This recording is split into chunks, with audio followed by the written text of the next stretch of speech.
Bab 3. Kesehatan. Saya harus mengawali bab ini dengan membuat sebuah pengakuan. Biasanya saat seseorang mengambil sebuah buku, khususnya sebuah buku yang memuat nasihat, ia mengharapkan agar penulisnya ahli dalam tiap area yang ia tuliskan. Kasusnya berbeda dengan saya saat membicarakan masalah kesehatan. Dalam sebagian besar kehidupan saya telah melakukan banyak kesalahan di area ini. Kesalahan itu benar-benar lebih dari sekedar mengabaikan. Saya selalu sehat seperti kuda. Selama 30 tahun saya melakukan public speaking. Pertama-tama sebagai seorang pastor, kemudian sebagai seorang pemimpin konferensi dan seminar. Saya tidak pernah melewatkan sebuah kesepakatan hanya karena alasan kesehatan. Tidak sekalipun. Saya tidak sakit dan selalu memiliki sangat banyak energi. Bahkan saat saya harus tidur lebih malam dan bangun lebih pagi, saya masih memiliki sangat banyak energi yang tersisa. Saya telah menjalani kehidupan yang sangat cepat. Selama 10 tahun, saya mengerjakan dua pekerjaan yang memerlukan perhatian dan kemampuan. Saya memimpin gereja yang memiliki jemaat lebih dari 3.000 orang, dengan sejumlah staf yang berusia lebih dari 50 tahun dengan anggaran lebih dari 5 juta dolar per tahun. Pada waktu yang sama, saya memimpin organisasi pengembangan kepemimpinan yang mengharuskan saya bepergian untuk bicara selama lebih dari 100 hari dalam waktu 1 tahun. Mempertahankan gaya hidup ini membuat saya sangat jarang olahraga. Saya tidak makan dengan baik dan saya kelebihan berat badan, namun saya tidak peduli. Tiap hari saya menjalankan pemeriksaan fisik dan menerima laporan yang sempurna dari dokter saya. Jadi saya dengan mudah tidak memperhatikan kesehatan saya. Semua hal itu berubah pada tanggal 18 Desember 1998. Saat itu adalah malam perayaan Natal tahunan untuk para karyawan saya dan pasangannya. Di akhir pesta itu, saya tidak merasa baik. Satu dari karyawan saya memberikan pelukan selamat tinggal dan merasakan keringat dingin di belakang leher saya. Tiba-tiba saya merasa dada saya sangat sakit, seperti hampir mati. Sakitnya membuat saya berlutut. Saya tidak pernah mengalami perasaan seperti itu. Saat saya terbaring di atas lantai, menunggu para medis, saya merasa seakan ada seekor gajah sedang duduk di atas dada saya. Saya sangat senang karena Margaret, anak-anak kami, dan banyak dari teman-teman dekat saya ada di sana bersama dengan saya pada pesta itu. Saat itu saya merasa tidak akan bisa bertahan. Saat tiba di rumah sakit, saya diberitahu bahwa saya mengalami serangan jantung serius.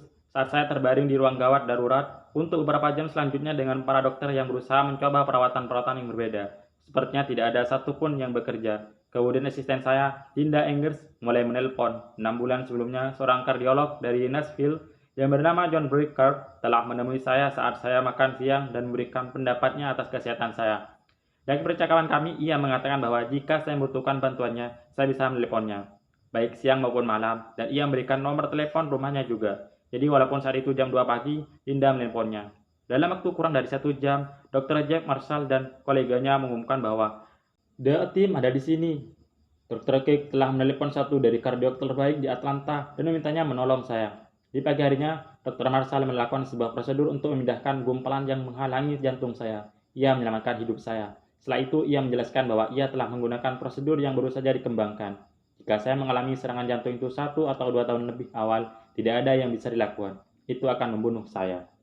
Saat saya di rumah sakit, memulihkan diri dari serangan jantung saya merasa sangat beruntung bisa hidup. Penyakit jantung adalah penyebab kematian nomor 1 di Amerika Serikat dan Eropa. Namun saya tidak mengetahui betapa beruntungnya saya hingga Dr. Marshall mengatakan pada saya bahwa saya telah terluka namun tidak ada kerusakan apapun pada jantung saya. Itu artinya saya memiliki kemungkinan untuk sembuh total. Dr. Marshall mengatakan pada saya bahwa orang yang bertahan dari serangan jantung awal dan belajar daripadanya seringkali hidup lebih lama dan hidup lebih sehat daripada mereka yang tidak pernah menderita serangan jantung. Kunci untuk masa depan kesehatan saya akan ditentukan oleh apakah saya bersedia mengambil keputusan untuk mengubah cara saya hidup dan tetap bertahan dengan cara yang baru ini. Jadi, di usia 51 tahun, saya mengambil keputusan kesehatan ini. Saya akan memperhatikan diri saya dengan cara berolahraga dan makan dengan benar. Memutuskan untuk mengetahui dan mengikuti panduan kesehatan setiap hari. Jika Anda mengetahui nilai dari kesehatan dan Anda masih memiliki kesulitan dalam mengambil keputusan untuk mengetahui dan mengikuti panduan kesehatan, inilah beberapa saran untuk menolong Anda memperhatikan masalah ini dan menanganinya. 1. Milikilah tujuan hidup. Pola pikir adalah hal yang terbaik untuk menolong seorang yang ingin melakukan hal yang benar. Memiliki tujuan hidup tidak hanya membuat Anda ingin hidup lebih lama, tetapi juga menolong Anda untuk melihat nilai penting dari langkah-langkah di sepanjang perjalanan hidup Anda. Melihat gambaran besarnya membuat kita bisa menerimanya tanpa perlu terlalu merasa jengkel. Sulit untuk menemukan motivasi di saat tidak ada harapan untuk masa yang akan datang. Tujuan akan menolong seseorang mengambil keputusan untuk berubah dan kemudian mengikuti keputusan itu dengan disiplin yang dibutuhkan untuk membuat perubahan itu menjadi permanen. Saya menemukan hal itu benar setelah serangan jantung saya. Seorang teman saya yang menghabiskan banyak waktu dengan saya selama proses pemulihan itu melihat saya melewatkan hidangan penutup, sesuatu yang bukanlah karakteristik saya. Dan akhirnya ia bertanya, apakah kamu telah kehilangan seleramu atas hidangan penutup? Tidak, jawab saya. Namun selera saya untuk hidup jauh lebih besar. 2. Lakukanlah pekerjaan yang Anda nikmati. Satu dari penyebab terbesar dari stres yang melemahkan kehidupan seorang adalah melakukan pekerjaan yang tidak mereka nikmati. Seperti yang dikatakan oleh komedian Lily Tomlin, masalah dengan pertandingan tikus adalah bahwa sekalipun kamu menang, kamu masih tetap saja seekor tikus. Saya percaya ada dua hal yang memberikan kontribusi utama pada stres. Yang pertama adalah melakukan pekerjaan yang menurut Anda tidak penting. Jika Anda melakukan pekerjaan yang menurut Anda tidak memberi nilai tambah pada diri Anda atau orang lain, Anda akan segera menjadi patah semangat. Jika Anda bekerja dalam keadaan itu untuk jangka waktu yang panjang, hal itu mulai membuat Anda patah semangat. Agar tetap sehat, pekerjaan Anda harus sesuai dengan nilai-nilai Anda.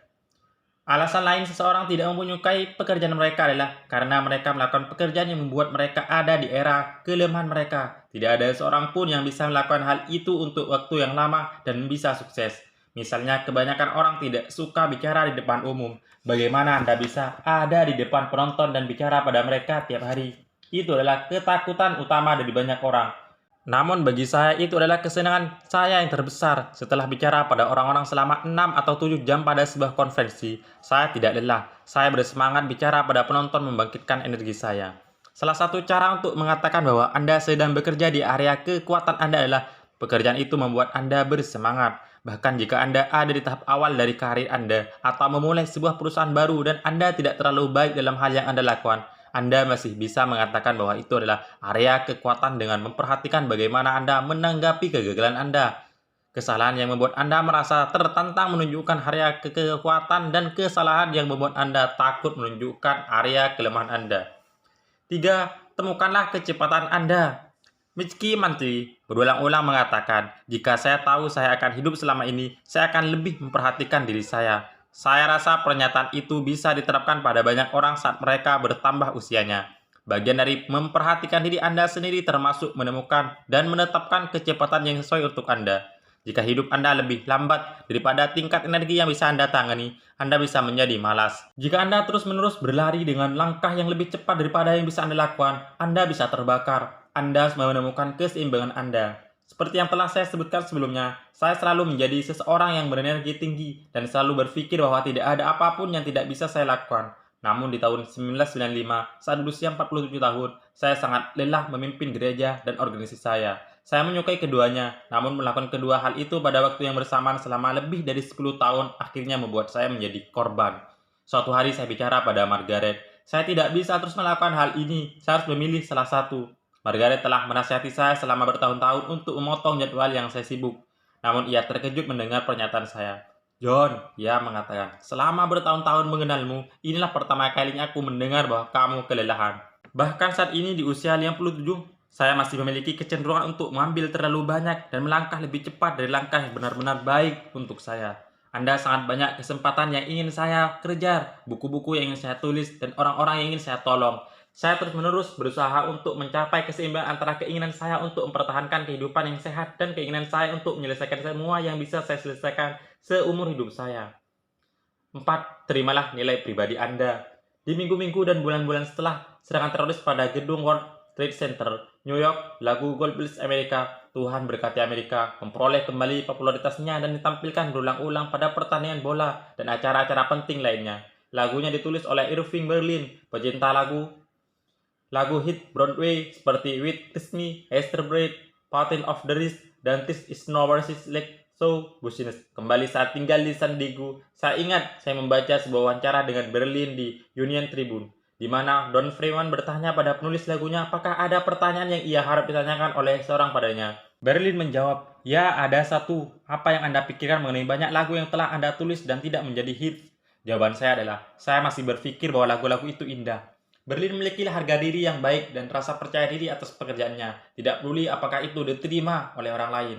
Namun tidak semua orang bisa seperti itu. Faktanya, gambar diri yang jelek atau tidak benar adalah penyebab dari kondisi dan aktivitas yang mengancam kesehatan, mulai dari penggunaan obat-obatan terlarang dan alkoholisme, hingga pola makan yang tidak benar dan obesitas. Psikolog Joy Borders mengatakan, gambar diri seseorang mengaruhi tiap aspek dari perilakunya, kemampuan untuk belajar, kapasitas untuk bertumbuh dan berubah, pilihan, teman, pasangan, dan karir. Oleh karenanya, tidaklah berlebihan jika dikatakan bahwa gambar diri yang kuat dan positif adalah persiapan terbaik untuk kesuksesan dalam hidup. Jika gambar diri Anda mendorong Anda untuk melakukan hal-hal yang mengaruhi kesehatan Anda secara negatif, carilah pertolongan.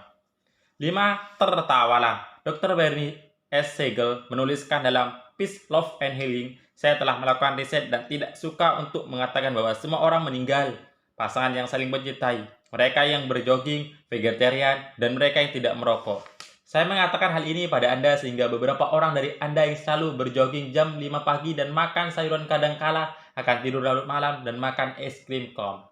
Kita sebenarnya tidak pernah menganggap diri kita terlalu serius. Setiap kita memiliki ciri khas khusus yang bisa menyebabkan kita putus asa atau tertawa. Misalnya saat tiba waktunya untuk apapun yang berhubungan dengan peralatan dan teknologi. Saya tidak tahu apa-apa. Saya bukan Mr. Hitman. Saya Mr. Hopeless. Saya tidak membiarkan hal itu mengganggu saya. Jika Anda bisa menertawakan diri Anda keras-keras dan sering, Anda akan menemukan bahwa hal itu membebaskan. Tidak ada cara yang lebih baik untuk menghindari kondisi stres menjadi tidak stres. Mendisiplinkan kesehatan Anda. Bagi beberapa orang, disiplin dalam bidang kesehatan terlihat mudah. Teman saya Bill Hibes sepertinya bisa mengaturnya dengan baik. Ia mengatur pola makannya, berlari secara teratur, dan terus menjaga berat badannya. Selama bertahun-tahun sebelum saya mengalami serangan jantung, ia pernah menantang saya untuk lebih memperhatikan diri saya. Ia pernah bercanda dengan teman-teman kami bahwa sementara ia makan biji-bijian, saya makan steak dan hidangan penutup yang enak-enak. Ia benar, kebiasaan itu menyerang saya. Walaupun banyak dari permasalahan saya adalah karena keturunan, gaya hidup saya membuat hal-hal menjadi lebih buruk. Setelah bertemu dengan Dr. Marshall, pasca serangan jantung, saya memiliki disiplin baru yang harus diatur. Setiap hari saya akan makan makanan yang rendah lemak dan berolahraga selama setidaknya 35 menit. Setiap hari ia mengatakan pada saya bahwa 85% dari semua pasien serangan jantung menghentikan cara hidup sehat mereka dalam waktu 6 bulan. Walaupun saya tidak sukses dalam area ini selama 50 tahun pertama saya memutuskan untuk sukses dalam sisa hidup saya. Margaret dan saya mempelajari segala hal yang bisa kami pelajari mengenai masalah jantung, diet rendah lemak, dan olahraga. Saya menjadi contoh dari disiplin di bulan Mei 2001 ketika saya mengunjungi Dr. Marshall. Ia menyelamati saya. John, katanya, Anda telah melakukan semua hal yang benar. Anda tidak perlu menganggap diri Anda sebagai pasien masalah jantung lagi. Saya harap saya tidak pernah mendengar kata-kata itu. Anda lihat, saya suka makan dan saya kadang kita kecanduan makanan. Karena berita baik yang saya terima dari Dr. Marshall, saya memberikan pada diri saya sendiri izin untuk menipu diet saya sekali. Sesuatu yang tidak saya lakukan sekalipun dalam waktu 2,5 tahun. Beberapa minggu kemudian, Margaret dan saya berlibur ke London dengan beberapa orang teman dan saya makan makanan yang belum saya sentuh sepanjang itu. Saya menikmati tiap gigitannya, khususnya ikan dan keripiknya. Masalahnya adalah saya mengatur hidup saya sesuai dengan keputusan yang telah saya buat. Saya telah merenggangkan disiplin saya. Saat komitmen saya ada di bawah 100% sekali saja, saya memperoleh masalah. Saya harus berlatih dan tetap ada dalam diet saya tiap hari. Namun saya mulai bergeser dari tiap hari menjadi hampir setiap hari dan beberapa hari. Saya mengabaikan pengajaran saya sendiri bahwa hari ini penting. Mengabaikan cukup banyak hari akan membuat Anda mengalami beberapa hari yang ingin Anda hindari. Berita baiknya adalah bahwa saya tidak perlu mengulangi kebiasaan lama saya. Saya berkomitmen kembali pada disiplin harian saya. Berita buruknya adalah bahwa saya hanya mengerjakan 80% dari apa yang saya kerjakan sebelumnya. Dr. Marshall sedang berusaha untuk menolong saya. Ia adalah dokter dan teman yang baik. Dan ia tahu bahwa kadangkala obat-obatan yang terbaik adalah tendangan yang baik. Area kesehatan masih menjadi sebuah peperangan, namun itu adalah satu area di mana saya berketetapan untuk menang. Saya menguranginya tiap hari. Saya harap Anda akan bergabung dengan saya dengan cara melakukan hal-hal ini tiap hari. 1. Mengatur pola makan. Mark Twain mengerti bahwa satu-satunya cara untuk menjaga kesehatan Anda adalah dengan makanan yang tidak Anda inginkan. Meminum apa yang tidak Anda sukai dan melakukan apa yang tidak ingin Anda lakukan. Twain sebenarnya sinis, namun apakah Anda keberatan dengan ucapannya? Jika kita bisa menuliskan peraturan kita sendiri mengenai makanan yang sehat, saya rasa peraturan itu akan terlihat seperti ini. Jika tidak ada yang melihat Anda makan, maka makanan itu tidak berkalori. Jika Anda minum soft drink diet dengan sebatang coklat, kalorinya akan saling meniadakan. Jika Anda makan dengan seorang teman dan Anda makan dalam jumlah yang sama, kalorinya tidak diperhitungkan untuk Anda berdua. Makanan yang digunakan untuk kepentingan-kepentingan medis tidak pernah masuk hitungan, misalnya coklat, brandy, dan kue keju Sarali. Rahasia untuk terlihat lebih ramping adalah dengan membuat orang-orang yang ada di sekitar Anda bertambah berat badannya. Kunci untuk makanan yang sehat adalah menyederhanakan dan mengatur apa yang Anda makan tiap hari. Jangan bertahan pada diet dengan hasil yang cepat. Jangan khawatir mengenai apa yang Anda makan kemarin. Jangan menunggu untuk melakukan hal yang baik hingga besok. Berusahalah untuk makan apa yang terbaik untuk Anda saat ini. Berfokuslah pada saat ini. Jika Anda tidak yakin bagaimana kondisi Anda atau apa yang sebaiknya Anda makan, carilah bantuan dokter. Dokter Anda akan memberitahu Anda bagaimana kondisi Anda dan bagaimana menggunakan diet Anda. 2. Olahraga. Dari kebanyakan orang yang saya kenal, ada yang suka berolahraga dan melakukannya berlebihan. Ada juga yang membencinya dan benar-benar menghindarinya. Pada dasarnya, olahraga yang konsisten adalah satu dari kunci kesehatan yang baik. Dr. Ralph C. Panghanger, dia adalah seorang presiden epidemiologi dan dokter di University of California di Berkeley, melakukan studi perintisan yang mengungkapkan pengaruh dari olahraga pada kesehatan.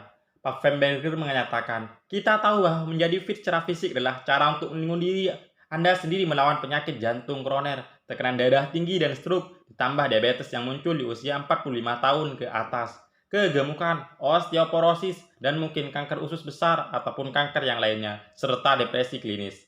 Olahraga memiliki pengaruh yang sangat besar atau kualitas hidup.